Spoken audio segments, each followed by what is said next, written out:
Welcome to our study on the book of Romans. This is Sonship Establishment, and this is session 49. Now, there are several things that we're going to try to accomplish in the lesson today. So let me give them to you real quickly. I kind of like saying this is what we're doing today, so you can gauge where we are in the process. So at the end of session 1, when we've only got one of them done, you know. Session 2 is going fast. Here it is. There is a word in verse 21. The little word itself is very significant. I'm going to talk to you about the significance of that word.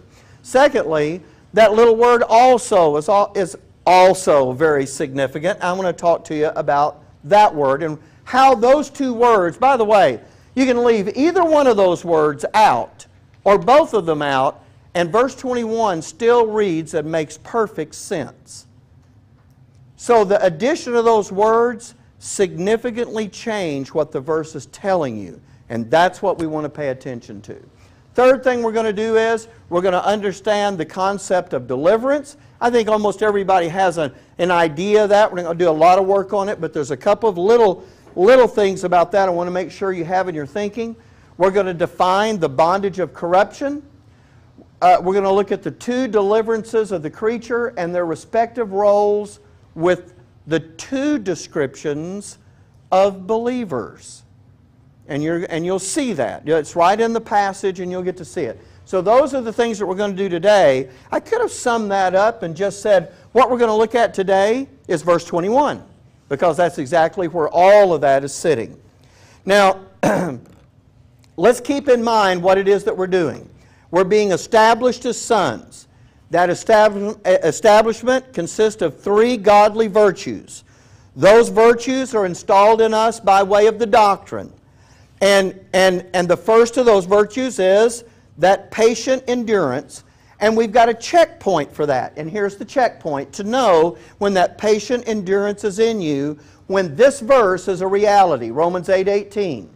For I reckon that the sufferings of this present time are not worthy to be compared with the glory which shall be revealed in us. When you can reckon that to be absolutely true without any doubt, these verses have done the job that they're supposed to do. But we got to go to verse 25 to get that done. So today we're on verse 21. And you may already be looking at that and saying, you know, I'm pretty much convinced that that's true. And that's fine. But this is going to get nailed down, and by the time you get to the end of this section of Scripture, that will be something you will reckon. That will be something you'll actually base your life on. So Romans chapter 8, verses 19 to 25, contain the doctrine that make this verse, verse 18, a living reality for you. And the only way it can become a living reality, folks, is by the doctrine doing the work that it's designed to do. So that's why we're going through this the way that we are. So far in that doctrine, we've covered verses 19 and 20. And we left off in that last session observing the last thing in verse 20, that the creature has a hope. So let's read those two verses together. For the earnest expectation of the creature waiteth for the manifestation of the sons of God. For the creature was made subject to vanity, not willingly, but by reason of him who has subjected the same in hope. Now, what is hope? Somebody tell me. What is hope? Not? Our definition or the one you gave us? Give me yours. That's okay. What's the Bible talking about when it says hope here? Okay, Lydia's going to say showing mercy. Okay. God is, by giving the creature hope, He is showing mercy to the creature. But if someone said, well, He's given the creature hope, that hope, the way we use hope today, is in what sense? When someone says, well, I sure hope it rains. I sure hope it... Yeah, right. They just want, there's something they hope, they want it to happen. But is that what's happening here? Is the creature just saying, I sure hope something happens to... What is this hope? How is that different? Well, sure. Yes, it's sure. It's, well, let's do this. It's the expectation of a sure and certain good. Because do you notice that every hope is about a good thing? If it's a bad thing, you may expect it, but you don't hope. Hope always carries the idea of something good. So it's the expectation of a sure and certain good. And that is to be delivered from being made subject to vanity. And you do realize, and we don't have to go back over that you, as members of the body of Christ, are the hope of the creature. It's not expecting God to come along and do something by His miracle power. It knows you're going to do it. And so it's waiting for the manifestation of the sons of God. And that should give you some confidence, by the way, that if the creature knows about you and what you're going to do, you ought to have some confidence that this curriculum is actually going to do everything you're going to need to get that job done. Because all of that's built together. Okay, now let's drop off verse 19, and the reason I want to do that is because verse 20 starts a new sentence, and look at the end of verse 20. It doesn't end with a period, it ends with a comma, which means 21 is part of the same sentence. And if it's part of the same sentence, you know what that means? You can't disconnect that like two different things. This all has to go together. So let's look at it together here. Oh, I didn't realize I put that on the PowerPoint. Hope is the anticipation of a sure and certain future good. All right, Romans 8:20. For the creature was made subject to vanity, not willingly, but by reason of Him who has subjected the same in hope. Because, and that because is connected to that word hope. Because the creature itself also shall be delivered from the bondage of corruption into the glorious liberty of the children of God. Now when you look at that full verse that's being read there, you have to ask yourself, why is the word itself sitting in verse 21? Let's read verse 21 and just leave the word itself out. Because the creature also shall be delivered from the bondage of corruption. Doesn't that make sense? Sure. And as I told you at the start of the lesson, we're also going to examine the word also. Let's leave out the word also. Because the creature itself shall be delivered from the bondage of corruption. Doesn't that make sense? But if you leave them both out, because the creature shall be delivered from the bondage of corruption. I mean, you can read that any way you want. But when those words are in there, they make a huge difference to guide your thinking the way it's supposed to be guided. And that's what I want us to look at. Now, before we do this, by the way, not only does that change the meaning of the verse, but there's a couple of other things that we're looking at here that we're going to talk about today. We're going to talk about that bondage of corruption, and then we're going to talk about what is meant by the glorious liberty of the children of God. And I sure hope we get over that far. But what I'm about to teach you is what I've come to understand about verses 20 to 21. And to the very best of my ability, what I'm trying to do here is an honest attempt to show you what's sitting in this verse, well, in these verses. This is not an attempt on my part to be different, because in what I'm about to tell you, I find myself to be slightly at odds with other sonship groups that have gone before us. And with all due respect for their further advancement in the curriculum and in the sonship education, really, what else can I do except teach the way I really see these verses to be? And I think that's the way everyone does it and ought to do it that way. So I just want to be clear right here at the outset that it's not my intent or it's certainly not my job to try to correct anyone. Every pastor has the right to teach this thing the way that he sees it. I'm not anyone's tutor and governor, and I want everyone to understand what I'm about to say in that light. that this is the way I see it, and you can make your own decision when we get to the end of this. So, here's what we have.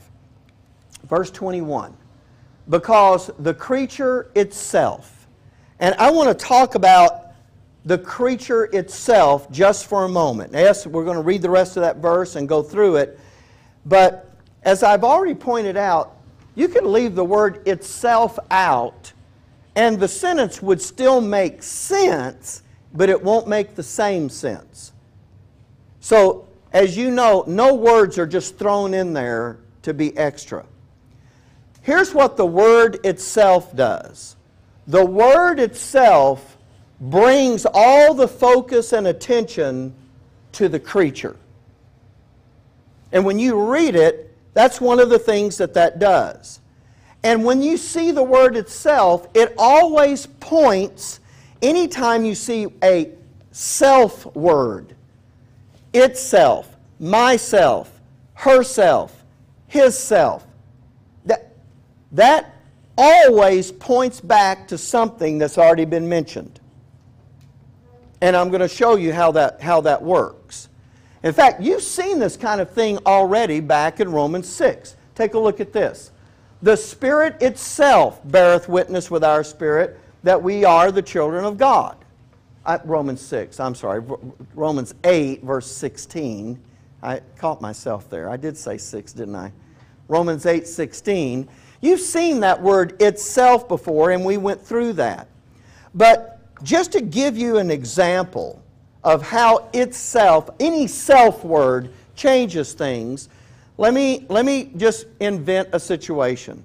Let's suppose that my wife comes to me and says, the bathroom faucet is dripping and it needs to be fixed.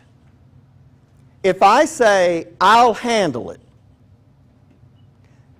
that means only that I'm going to take care of the problem. I haven't told her how I'm going to take care of the problem. I might go in there and try to do it myself. I might go over and get Bob Butler and the two of us will break it. I might call a plumber. But I didn't say how, I just said I'll handle it. But if I say this, I'll fix it myself, what does that make her understand? I'm doing it. And when I say myself, and then I go call a plumber, what is she going to say? Thought you were going to fix it yourself. Oh, Eric, oh, buddy. Oh. No, but you're exactly right. I thought you were going to fix it yourself. Because that's what that word did, didn't it? It eliminated anybody else from the conversation. So, I'm bringing that up because, and I'm going to give you some examples. Bob delivered the letter himself. If that's true, don't you expect that it was just Bob? He's not really including anybody else there? All right? How about this one? I fixed the plumbing myself. That means no plumber was involved. How about for someone who has a young daughter? My daughter dressed herself, which is obvious by how much of that stuff is on backwards. My daughter dressed herself. You know what that means? She didn't get any help, right? Why am I going through this? Because I want you to see that what's taking place in verse 21, actually, and let me see if that verse is up there next. Let me back it up. Because when it talks about the creature itself is going to limit the number of subjects that are being talked about here to one. Everybody with me so far? Okay. You could even say, let's use itself. The oven overheated itself. You know what that means? You don't need to go look for another cause. Itself limits it to what you've already been talking about, the oven. So, with that in mind, every sentence that you see that self word in is limiting the number of subjects. I mean, if you're going to be true to what you say. So it's bringing emphasis to something that's already been mentioned, and it's putting the spotlight on something. In this case, it's the creature. And so what I'm trying to get you to, and I'm going somewhere with this, and I know this is a little dry, but let me take in now this next word, also. And I should have put this verse up here again and just highlighted the also, but you can read it. Because the creature itself, now look,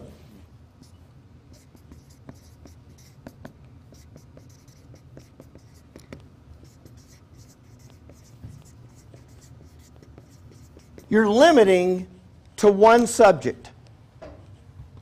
Okay? Now the word also. When you see the word also, that is something that brings in an additional element. Right? And when you use the word also, just to do this, if you use it also, then what you're doing is you're doubling up on something. You can have two subjects. You can have two objects. Look, I'm not trying to turn this into an English lesson, but I'm going somewhere with this. Or you can have two verbs. For instance, let's do it like this. Ruby is going to the store after church, and I am going also. You know what also is just done? Two subjects, one verb. Two people doing one thing. But can't also be used for one person doing two things. After church, Ruby is going to the store and also to the gas station. That's one subject doing two things, right? So also, so here you have both of these words. Itself, which limits you to one subject, and then also, which can be used to double up a subject, double up an object, to double up a verb. All we have to do now is figure out which one is being talked about here. And again, there's a reason for this. Now, remember when I pointed out to you that 20 and 21 were a single sentence? I want you to hang on to that thought, because when we come back in a minute, we're going to put these two verses back together in that single sentence, because it is a single sentence, you can't let verse 21 take you off in a different direction than verse 20 started you in. I want to show you that in just a minute. When you look up, I don't think it's the next verse. No, it's not. When you look, let me just back up to that. How about there? Look at verses 19 and 20. Do you get the idea that the creature is being delivered from anything in those two verses? He has an earnest expectation of what? Sure. And who's going to do the deliverance? Sons of God. And what's the problem that he's going to be delivered from? Made subject to vanity. That's exactly right. Now that's what you get from there, and he has a hope in that. And now when you tie in verse 21 with that, it says, because the creature itself also shall be delivered from the bondage of corruption. That also, I'm going to tell you, is attached to the verb. Do you know why? You only have one subject listed in this whole passage. In verse 19, the creature. The earnest expectation of the creature. Verse 20, the creature. Verse 21, because the creature itself. That limits your understanding to one. Now, why is that important? Well, because the also is not talking about a second subject. Is anything else other than the creature going to be delivered from the bondage of corruption? Of course. Of course. The earth is going to be delivered from the bondage of corruption. You are going to be delivered from the bondage of corruption. But just because this verse says also doesn't mean it's talking about a double subject. In fact, the word itself limits the subject to one. That means the also now has to be doubling up on what's happening to the creature.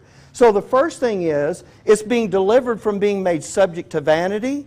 And the second thing is, it's being delivered from the bondage of corruption. And if that's true, then guess what? Those are two different things and not the same. Two different things. Now, I'm not through with this, because if you say the creature itself also shall be delivered, you're supposed to think back to something else that's being delivered, but it's not ever mentioned here.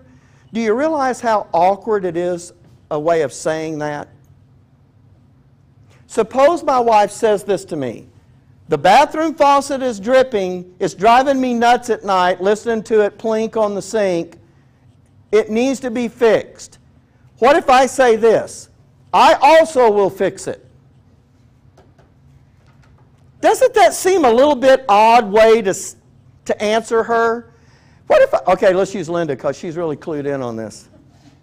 If Eric says to Linda, I also will fix it, what are you going to say to that? Huh? Yeah, right. Huh? Because you're wondering, well, obviously what? What are you wondering? Who's the also? Who's the also? In other words, now out of the blue, you're supposed to guess who this is?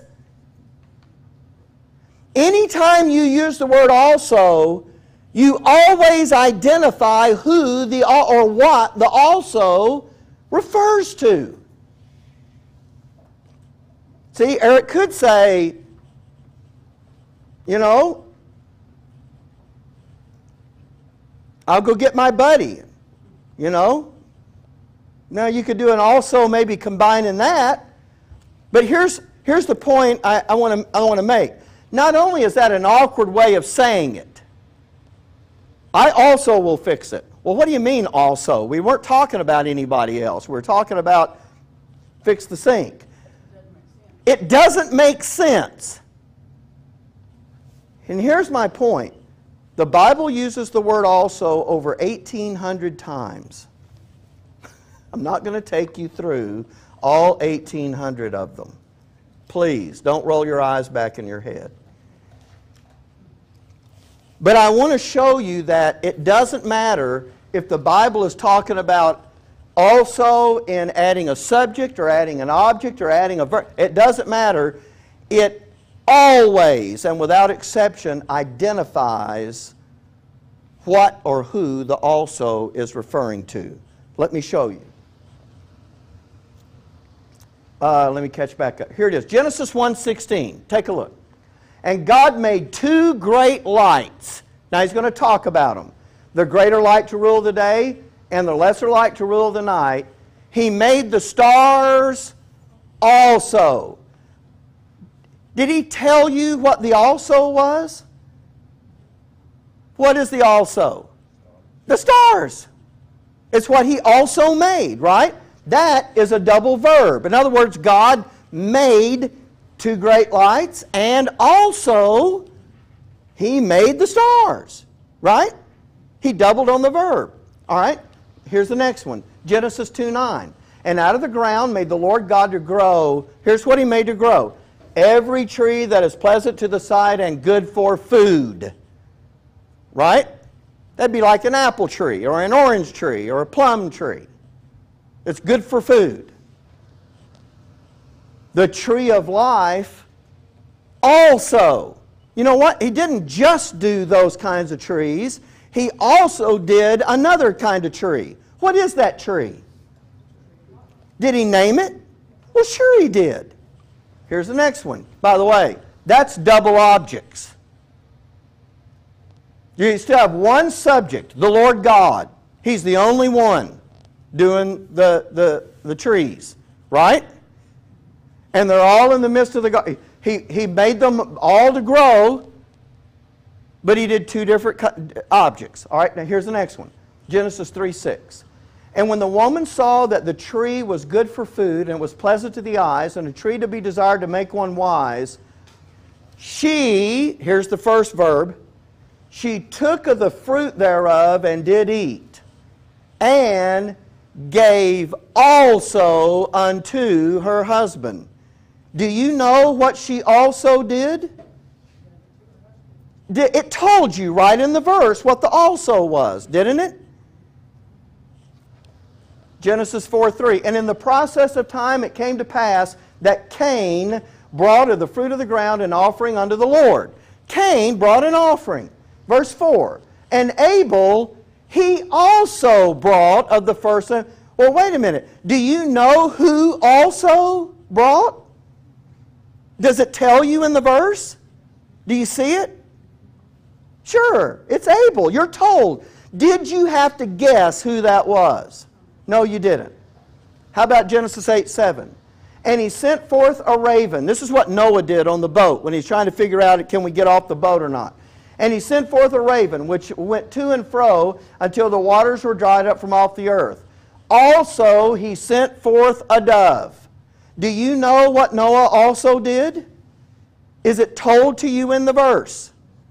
He sent a dove. You don't have to guess at it. Genesis 13:16. And I'll make thy seed as the dust of the earth, so that if a man can number the dust of the earth, then shall thy seed also be numbered. What else can also be numbered? Thy seed. Does he tell you what it is? He does. I know it looks like overkill. Just trying to show you. Genesis 14:16. And he brought back all the goods, and also brought back again his brother Lot. Do you know that what, in addition to the goods, he also brought back? How do you know that? How do you know it's Lot? Because it tells you in the verse. You don't have to guess at it.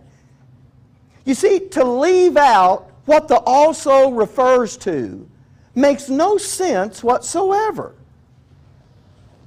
Genesis 18:23. And Abraham drew near and said, well, this is about Sodom, when God said, I'm going to destroy Sodom and Gomorrah. Wilt thou also destroy the righteous with the wicked? You know who the also is about. It's about the righteous. He told you in the verse. Genesis 19:36.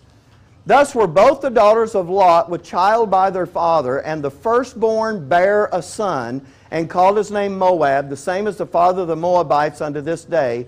And the younger, she also bare a son. Do you know who also is about? You're told in the verse. Romans 1:13. Now you know we're getting close because now we're in Romans. I've skipped you graciously as an act of mercy from Genesis to Romans. Now I would not have you ignorant, brethren, that oftentimes I proposed to come unto you, but was let hitherto, that I might have some fruit among you also, even as among other Gentiles. Who's the also? Yeah, you Romans, the ones he's writing to here. By the way, look at the end of the verse, 15, end of the passage. So as much as in me is, I'm ready to preach the gospel to you that are at Rome also. Do you know who the also is about? Them that are at Rome. You're told right in the passage. Romans 2:9. Tribulation and anguish upon every soul of man that doeth evil, of the Jew first, and also of the Gentile. Listen to me carefully. If God wasn't in the habit of identifying the also, if there was ever a place He could have left it out, this is the place. Do you know how I know? Because if you're not a Jew, you got to be a what? There's no other choice, is there? There's only two flavors. Jew and Gentile. So notice he didn't say, though, tribulation and anguish upon every soul of man that doeth evil, of the Jew also. And you're left to figure out, well, it must be the Gentiles too. He didn't say that. he still identified who the also was talking about. Romans 2:12. For as many as have sinned without the law shall also perish without law. You don't have to wonder what the also is about. He identified it for you right there. Also perish. They'll do this and also that. All right? Romans 3:29. Is he the God of the Jews only? Is he not also of the Gentiles? Again, you've only got two choices. But he still identified it. Not only that, he identified it twice. Yes, of the Gentiles also. You know exactly who it is. Romans 6:4. Therefore we are buried with him by baptism into death, that like as Christ was raised up from the dead by the glory of the Father, even so we also should walk in newness of life. Do you know who the also is talking about? Of course you do. It's told to you right there. We also. Romans 6:8. Now if we be dead with Christ, we believe we shall also live with him. It's a double verb, one subject, but he still tells you what the also is about. Getting close. Romans 8:23. Notice we skipped 21. That's the verse we're looking at. And not only they, but ourselves also. Do you know who the also is referring to? Yeah, ourselves. It's given to you right there. Romans 8:30. This is it's the last one I'm going to show you. It's a bunch of alsos. Moreover, whom he did predestinate, them he also, he doesn't just leave it blank, he also called. And whom he called, them he also justified. And whom he justified, them he also glorified. Does every also tell you what the also is about? There are no exceptions in 1800 alsos in your Bible. There are no exceptions. So when you get to verse 21, because the creature itself also shall be delivered, here's what you know. I'm going to be told what the also is. And it's not the earth. How do you know that? Because it would have said it. But it did tell you also something. What did get identified with the also? Shall be delivered from the bondage of corruption. Well, wait a minute. If the creature is also going to be delivered from the bondage of corruption, then what you have to have, if you're going to say also, you have to have previous to that the creature being delivered from something else, right? Or also wouldn't make any sense. Are you with me? Do you have the creature being delivered from anything previous to verse 21? It happens to be in verse 20. He's waiting for you to deliver him from being made subject to vanity. And the creature itself, which now limits you to just focusing on the creature. The creature itself also, or in addition to being delivered from being made subject to vanity, also shall be delivered from the bondage of corruption. And you know what that tells you? Those are two different deliverances because those are two different things. If they weren't, you wouldn't need to say also. See, it would be like Linda saying, I'm taking my oldest daughter and also Amanda. You're talking about the same. That doesn't make any sense. Now, she could say, I'm taking my oldest daughter, Amanda, but she wouldn't use the word also because she's not doubling up on it. Are you with me here? And what I'm trying to get you to see is, in verse 21, God is not expecting you when He says, because the creature itself also shall be delivered. You can't take that out of the context in which you've been reading here, because the word itself nails you to the creature. The second thing, the word also is doubling up. And if God is expecting you to look at that and go, the creature also shall be delivered, well, something else must be getting delivered. Well, first of all, you cut that off from the bondage of corruption so it would look like that's the way it reads. But the fact of the matter is, there are other things that do get delivered. You get delivered. The earth gets delivered. Not only that, the animal kingdom gets delivered. So you're supposed to what? Pick one? But you understand the principle. The principle is anytime you use... To think that that's doubling up on the subject means that itself is a word that shouldn't be in the verse. Do you see what I'm saying? It shouldn't be in the verse. And if also is doubling up on the subject, then you need to be able to find the subject in the passage. And guess what? There isn't one. But there is a double verb. Delivered from the bondage of corruption. Because you've already been given one. That creature's waiting to be delivered from being made subject to vanity. That makes perfect sense to me. Perfect sense to me. I'm just being honest when I say that's not only to look at that any other way is a very awkward way of conveying your thought.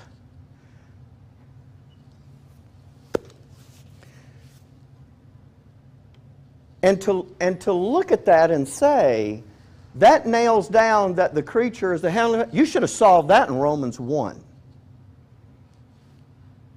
They worship the creature more than the Creator. You should have nailed down what the creature was back in Romans 1.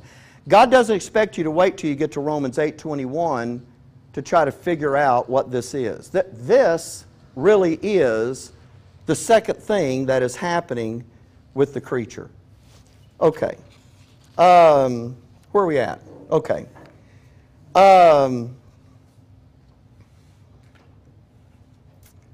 One other thing that I need to talk about here before we take this break.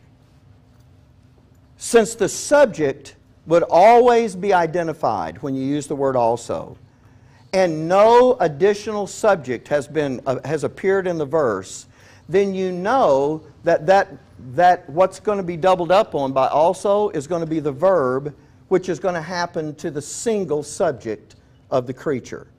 So it's my understanding that Paul is not talking about two things being delivered from the bondage of corruption. He's talking about one thing, the creature, being delivered from two different things. Now we're going to talk about this in the second session, but let me just back up and show you something.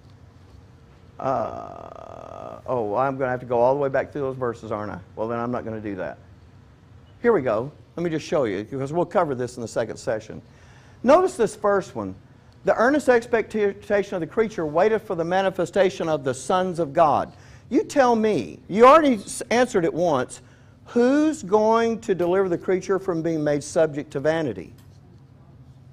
But wait a minute, when you talk about being delivered from the bondage of corruption, it's into the glorious liberty of who? Is that a difference? You better believe it's a difference. That's something else that I look at that makes me say these are two different things that the creature is going to be delivered from. But we have a long ways to go on this. So here's what we're going to do. This is a great place for us to take the break, because now we can go off in a different direction when we come back. So let's do this. We'll take our break, we'll come back, we'll pick this back up. Well, before we do, any question about what we've done just on this first part? No?